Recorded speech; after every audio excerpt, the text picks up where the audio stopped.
Assalamualaikum warahmatullahi wabarakatuh. Halo semuanya, perkenalkan nama saya Raffi Muhammad Hilzi dari Fakultas Hukum Universitas Pasundan NPM 18.273. Di video kali ini akan menjelaskan tentang legal memorandum dari kasus PT Asuransi Jiwasraya dalam kasus gagal bayarnya untuk memenuhi ujian akhir semester dari mata kuliah hukum asuransi. Perjanjian merupakan suatu perhubungan hukum mengenai harta benda antara dua pihak dalam mana suatu pihak berjanji atau dianggap berjanji untuk melakukan sesuatu hal, sedang pihak lain menuntut pelaksanaan janji itu. Pasal 1313 KUH Perdata adalah menyatakan suatu perjanjian adalah suatu perbuatan dengan mana satu orang atau lebih mengikatkan dirinya terhadap satu orang lain atau lebih.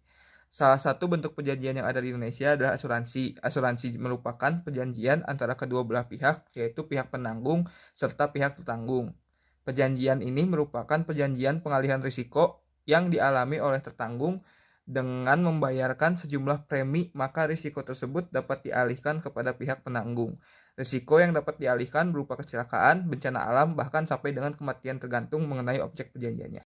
Selanjutnya ada sedikit kronologis dari kasus PT Asuransi Jiwasraya yang pada intinya PT Asuransi Jiwasraya melakukan kecatatan kontrak dari kontrak saving plan mereka yang mereka buat dan secara tidak langsung mengakibatkan timbulnya wan prestasi.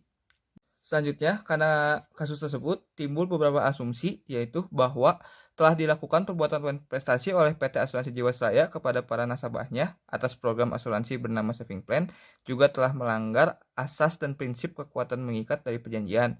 Selanjutnya, bahwa PT Asuransi Jiwasraya juga telah melakukan perbuatan melawan hukum karena melakukan hal yang bertentangan dengan hak orang lain, dalam hal ini yaitu ketidakmampuan untuk membayar. Juga bahwa penyebab ketidakmampuan ini dia disebabkan karena kesalahan investasi, dan yang terakhir konsumen pun memiliki hak untuk mendapatkan perlindungan konsumen.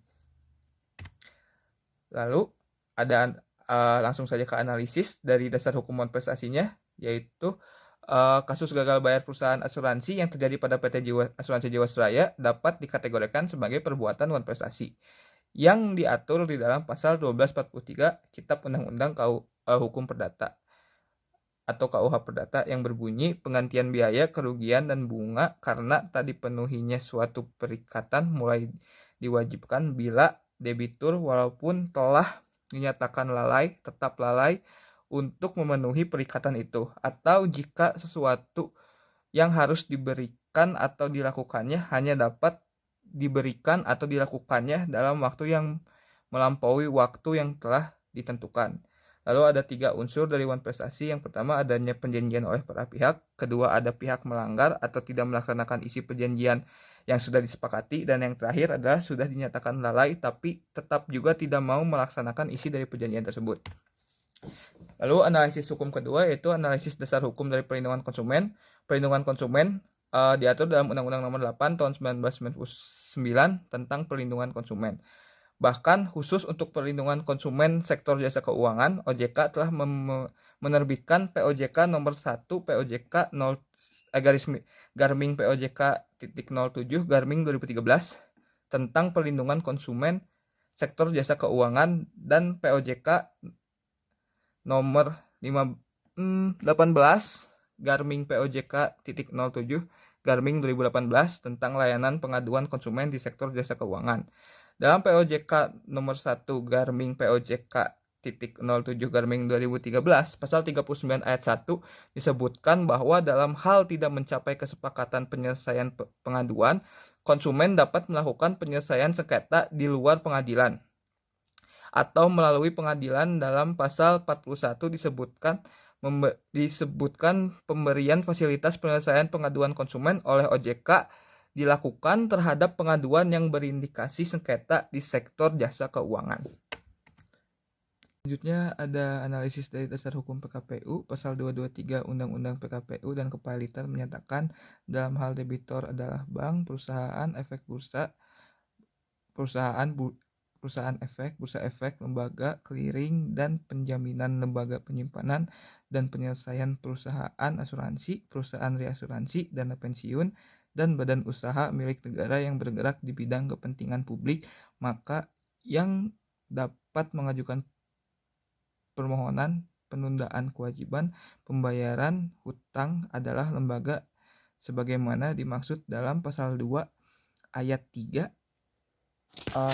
dan 2 ayat 3, ayat 4 dan ayat 5. Dalam hal ini lembaga yang sebagaimana tertera jelas dalam Undang-Undang Kepailitan dan PKPU diterangkan juga dalam pasal 55 ayat 1 Undang-Undang Nomor 21 Tahun 2011 tentang Otoritas Jasa Keuangan yang menyebutkan bahwa yang berhak mengajukan permohonan pailit adalah Menteri Keuangan, Badan Pengawas Pasar Modal, dan lembaga keuangan yang beralih kepada Otoritas Jasa Keuangan.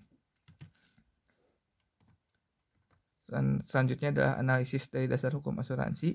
Dasar hukum asuransi dalam suatu perjanjian pasti menimbulkan tanggung jawab hukum bagi para pihaknya. Tanggung jawab hukum ini didasari pada perjanjian yang telah disepakati maupun dari undang-undang yang mengatur, yang mana dalam hal ini perasuransian diatur dalam Undang-Undang Nomor 40 di tahun 2014. Lalu conclusion berdasarkan kasus di atas dan dasar hukum yang diambil oleh saya bahwa si perhutang dalam hal ini debitur PT Asuransi Jiwasraya tidak melakukan apa yang dijanjikan oleh karena lalai atau alfa, bukan oleh keadaan memaksa atau force majeure, sehingga dapat dikatakan non-prestasi. Kewajiban penanggung dalam perjanjian antara lain, petanggung wajib membayarkan sebesar nilai tunai apabila tertanggung hidup sampai akhir masa asuransi. Lalu penanggung wajib membayar manfaat asuransi tertanggung jika tertanggung mengalami peristiwa kecelakaan yang mengakibatkan cacat tetap, total, atau meninggal dunia. Hal tersebut harus sesuai dengan syarat dan ketentuan yang berlaku.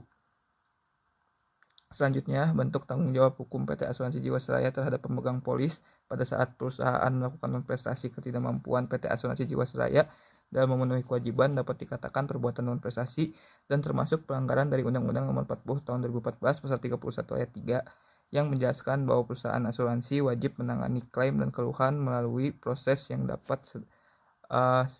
yang cepat, sederhana, dan mudah diakses serta adil juga, dan juga dalam hal ini melanggar Pasal 31 Ayat 4 yang menyatakan bahwa perusahaan asuransi dilarang melakukan tindakan yang dapat memperlambat penyelesaian atau pembayaran klaim atau tidak melakukan tindakan yang seharusnya dilakukan. Karena tidak adanya pasal mengenai tanggung jawab hukum pada polis asuransi Super Jiwasraya Plan, maka pelanggaran pada pasal 31 ayat 3 dan ayat 4 seharusnya dapat menjadi dasar untuk dijatuhkannya sanksi kepada perusahaan asuransi yang terdapat pada pasal 71, yaitu berupa peringatan tertulis, pembatasan kegiatan usaha untuk sebagian atau seluruh kegiatan usaha, larangan untuk memasarkan produk asuransi atau produk asuransi syariah untuk lini usaha tertentu, pencabutan izin usaha, serta denda administratif. Selanjutnya rekomendasi, kasus gagal bayar polis asuransi ini menjadi pelajaran berharga di kemudian hari apabila sudah mengetahui perihal keuangan Jiwasraya yang buruk. OJK bisa memberi peringatan sedari awal sehingga OJK tidak perlu menunggu Jiwasraya merugi dan menghentikan sendiri produknya, melainkan memberikan sanksi sesuai regulasi POJK nomor 73/POJK.05/2016 untuk meminimalisir peluang terjadinya kerugian yang terjadi di tubuh Jiwasraya. Yang kedua, masyarakat harus lebih selektif dalam memilih asuransi yang akan digunakan, baik perusahaan asuransi swasta maupun milik pemerintah. Dan yang terakhir, kedepannya perlu dibuat lagi aturan bagi OJK agar lebih tegas dalam menerapkan hukum sesuai peraturan yang berlaku tanpa memandang perusahaan tersebut statusnya BUMN atau bukan BUMN.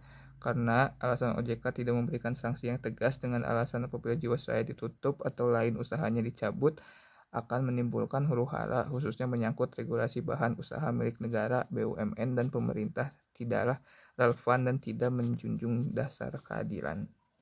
Lalu berikut adalah sanksi hukum yang didapat oleh